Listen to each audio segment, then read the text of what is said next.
I think one thing that local authorities and government could do would actually be to think about what are their priorities for research. Are there ways in which they can actually list down the kinds of things that they think are both feasible in research terms but also valuable to them, to actually build that in at the start point of research rather than academics going to them with findings and sort of trying to steer the conversation in that way.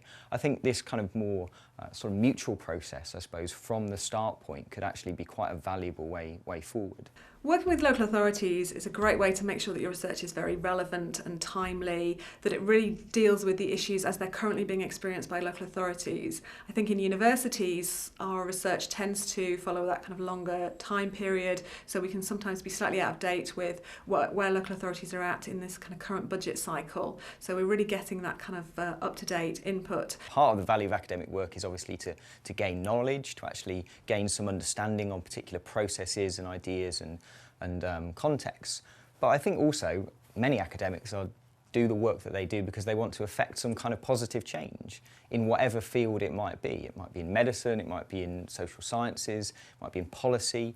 And I think that's one really positive thing that can come out of some of these conversations and ongoing exchanges and collaborations, particularly when we're talking about things like local government, central government, third sector organisations, these kind of things. That progress is kind of made effectively on the back of these sorts of conversations potentially.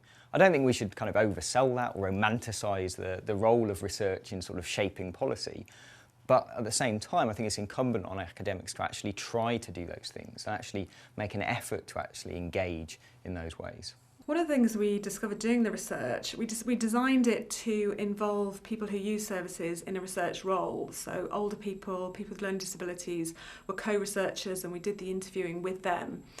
And that gave us enormous insights. I think they had real insights into the research and into the implications of it that we weren't expecting.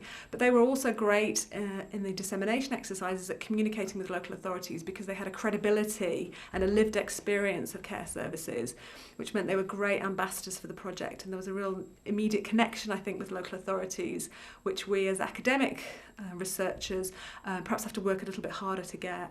So I'm hopeful that my research will affect policy in terms of the ways in which central government and others think about the asylum accommodation process and the contracts that are involved in this.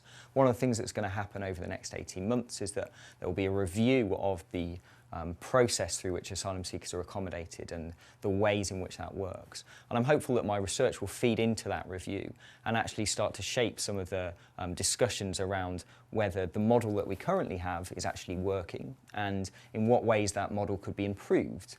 And by that I mean improved for a variety of different actors. So improved for local authorities, improved for third sector groups, even improved for providers, but fundamentally improved for asylum seekers who are, at the end of the day, a highly vulnerable group within British society. And so that's one of the key things that I want my work to have a kind of feed into, is the ways in which these policies might be shifted in the future.